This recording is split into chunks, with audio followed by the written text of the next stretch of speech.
কালেমায়ে তাইয়্যিবা লা ইলাহা ইল্লাল্লাহু মুহাম্মাদুর রাসূলুল্লাহ সাল্লাল্লাহু আলাইহি ওয়াসাল্লাম, এই কালেমা শরীফ একসাথে নাকি লেখা যাবে না, আল্লাহ এবং রসুলের নাম পাশাপাশি লেখা যাবে না, এটা তাদের দাবি। আপনাদেরকে সাধারণ মানুষদেরকে বোঝায় যে নবীর মা বাবা কি ছিলেন?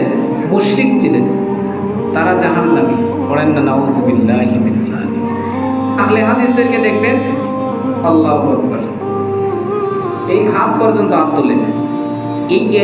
এই সমস্ত কাজ যারা করবে এদেরকে দেখলেই মনে করবেন হে বেঈমান, হে ঈমানহীন, হে আহলে হাদিস। হাত এতটুকু তুলবে, আল্লাহু আকবার। এটা হলো মহিলাদের মতো। কাদের মতো?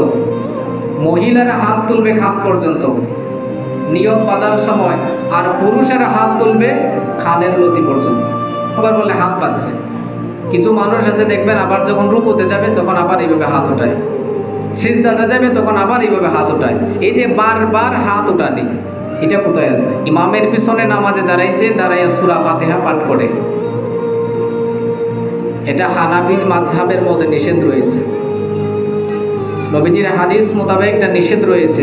যখন আপনি ইমামের পিছনে দাঁড়াইবেন নামাজে, ইমামে যে কেরাত পাঠ করবে এটা আপনার কেরাত হয়ে যায়। আপনি আলাদাভাবে সূরা ফাতিহা পাঠ করা লাগবে। আর তাদের মত হলো, তাদের কথা হলো, তাদের দাবি হলো ইমামের পিছনে জামাতে দাঁড়াইলেও সূরা ফাতিহা পাঠ করতে হবে। কিন্তু আহলে হাদিস সালাফিদেরকে, লামাযহাবিদেরকে চিনবেন কিভাবে? তারা হাত বাঁধবে বুকের মধ্যে। হাত বাঁধবে কোথায়?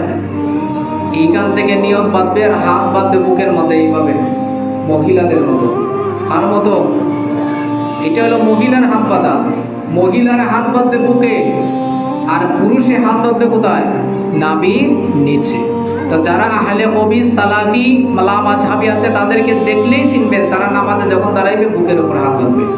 দাঁড়াইয়া যখন ইমাম সাহেব ওয়ালাদ-দাল্লিন পড়ে, একদল মানুষ আছে আমিন, আছে দিন জোরে আমিন বলে। ফরজ নামাজের পরে আমরা কি করি? দোয়া করি, পড়ি না? কিছু লোক আছে নামাজের পরে দোয়া পছন্দ করে না, আছে না এমন কিছু লোক? নামাজের পরে দোয়া পছন্দ করে না, তারা দোয়া করতে রাজি। আজকের আহলে হাদিস যারা, সালাফি যারা, লামাযহাবি যারা, তারা কি বলে? নামাজের পরে তারা দোয়া করতে লজ্জা করে, নামাজের পরে দেখবেন জামাত থেকে সরে যায়। তাহলে এদেরকে দেখলেই মনে করবেন এরা বেঈমান। এদেরকে দেখলে কি মনে করবেন? এরা বেঈমান। আবার অনেক মানুষ আছে নামাজের মাগরিবের আযান পড়তেছে, ওই সময় মসজিদে এসে নামাজ পড়ে, আছে না? এই নামাজ পড়া ইসলামের মধ্যে নিষেধ রয়েছে। মসজিদে প্রবেশ করার সাথে সাথে 2 রাকাত সুন্নত নামাজ পড়া এটা অবশ্যই জায়েজ এবং সবের কাজ, কিন্তু মাগরিবের সময় নিষেধ। মাগরিবের সময় নিষেধ, এই কথাটা তারা বুঝে না।